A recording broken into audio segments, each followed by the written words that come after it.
여러 형태의 알박기가 있습니다. 주로 쓸모없는 작은 토지를 매입하여 두었다가 주택 재건축 정비사업 등을 방해합니다. 적극적인 방식으로는 재건축 조합의 조합장, 감사 등의 지위에 올라 건축회사 등과 공모하여 다른 조합원의 이익을 해칩니다. 소극적인 방식으로는 재건축 결의 자체를 방해하거나 매각을 거부하는 방식으로 해당 토지를 시세보다 고가에 매입하도록 유도합니다.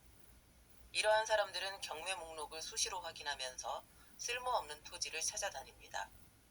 경매 사건마다 다르지만 부동산의 경우에 일반적으로는 2차에서 4차 매각기일 정도의 매각이 되는데, 쓸모없는 부동산은 쓸모없어 보이기 때문에 수차례 유찰되고 당연히 최저 매각 가격은 계속해서 내려갑니다.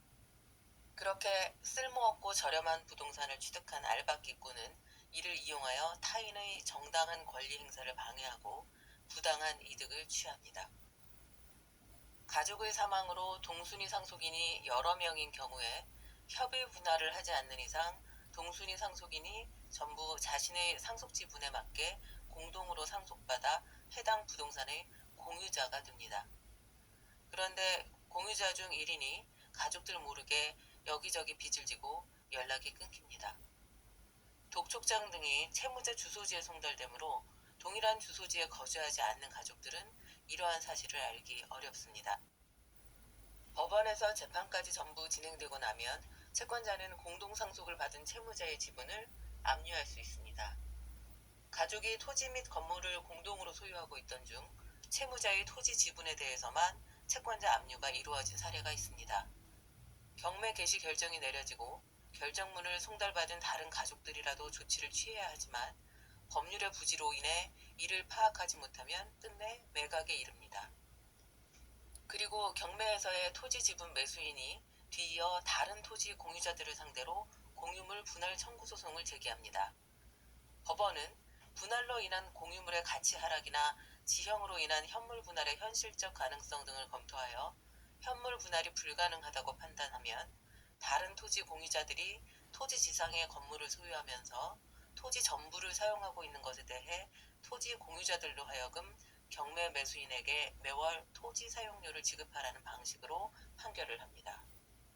토지와 그 지상 건물이 모두 공동상속인의 공유로서 공유자 구성 및 공유 지분이 각 동일한 상황에서 토지를 현물 분할하면 그 지상 건물의 존속이 위협받게 됩니다. 그리고 알박기꾼도 그것을 노려 처음부터 쓸모없어 보이는 토지 지분 경매에 접근하는 것입니다. 따라서 이러한 판결을 받고 나면 알박기꾼은 고작 월 10몇만 원의 임대료를 받자고 1,000만 원이 넘는 금액에 토지 지분을 매수한 결과가 되어서 분통이 터집니다. 알박기꾼은 다른 토지 공유자들, 즉 토지 사용료 채무자들에게 토지 사용료를 청구하지도 않고 물론 계좌번호도 알려주지 않습니다. 토지 사용료 채권자가 이를 청구하지 않자 토지 사용료를 지급해야 할 채무가 있는 다른 공유자들은 신경을 쓰지 않습니다. 금전채무는 무과실책임입니다. 채권자가 청구를 하건 하지 않건 연락을 끊고 사라지건 무조건 채무를 이행해야 합니다. 법률의 부지로 인하여 이러한 사정을 미처 알지 못했던 착한 채무자들은 채권자가 이를 근거로 판결을 받아 토지 전체의 부동산 강제 경매를 신청할 때까지 아무런 조치도 취하지 않았습니다. 나중에서야 사안의 심각성을 깨닫고 경매 사건의 기록 열람을 통해 채권자의 연락처를 찾아 연락을 하고 지급 의사를 밝혀도 알박기 채권자는 자신이 투자한 금액의 몇 배가 아니면 합의하려고 하지 않습니다.